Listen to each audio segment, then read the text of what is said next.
ആദി സപ്നാസ് ബ്ലോഗിലേക്ക് എല്ലാവർക്കും സ്വാഗതം.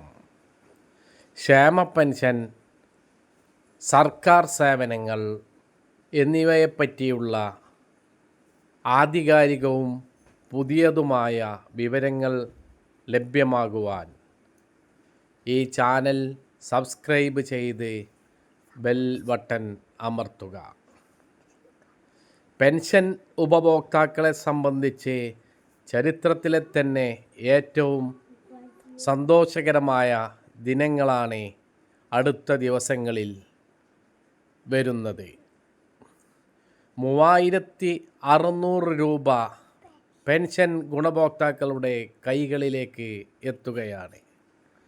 ഒക്ടോബർ മാസത്തെ 1600 രൂപയും നവംബർ മാസത്തിൽ പുതിയ പെൻഷൻ തുകയായ 2000 രൂപയും ഉൾപ്പെടെ 3600 രൂപയാണ് പെൻഷൻ ഉപഭോക്താക്കളിലേക്ക് എത്തുന്നത്. എല്ലാവരും ആകാംക്ഷയോടെ നാളുകളായി കാത്തിരുന്ന വാർത്തയാണ് അടുത്ത ദിവസങ്ങളിൽ നിങ്ങളുടെ കൈകളിൽ എത്തുന്നതോടുകൂടെ പൂർണ്ണമാവുന്നത്. ലക്ഷക്കണക്കിന് ഗുണഭോക്താക്കളാണ് പെൻഷൻ വാങ്ങിക്കൊണ്ടിരിക്കുന്നത്. ഇതിൽ കോടിക്കണക്കിന് രൂപയുടെ അധിക ബാധ്യതയാണ് സർക്കാരിന് ഉണ്ടാവുന്നത്. 60 വയസ്സു തികഞ്ഞ എല്ലാവർക്കും വാർദ്ധക്യകാല പെൻഷനും മാനസികവും ശാരീരികവുമായ വെല്ലുവിളികൾ നേരിടുന്നവർക്കുള്ള ഡിസബിലിറ്റി പെൻഷനും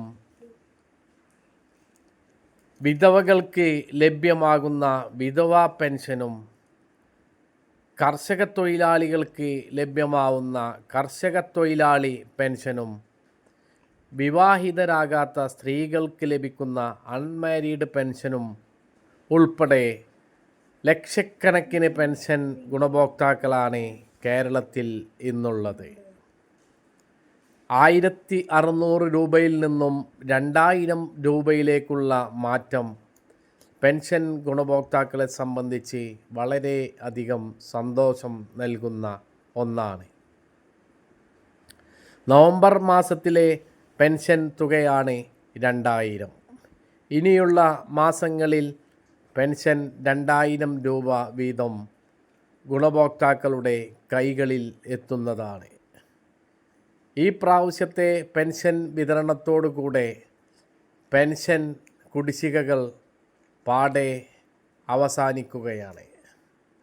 പെൻഷൻ, സർക്കാർ സേവനങ്ങൾ, മറ്റ് സർക്കാർ പദ്ധതികൾ എന്നിവയെക്കുറിച്ചുള്ള വാർത്തകൾ യഥാസമയം നിങ്ങളിലേക്കെത്തുവാൻ ആദി സപ്നാസ് ബ്ലോഗ് നിങ്ങൾ സബ്സ്ക്രൈബ് ചെയ്ത് ബെൽ ബട്ടൺ അമർത്തുക.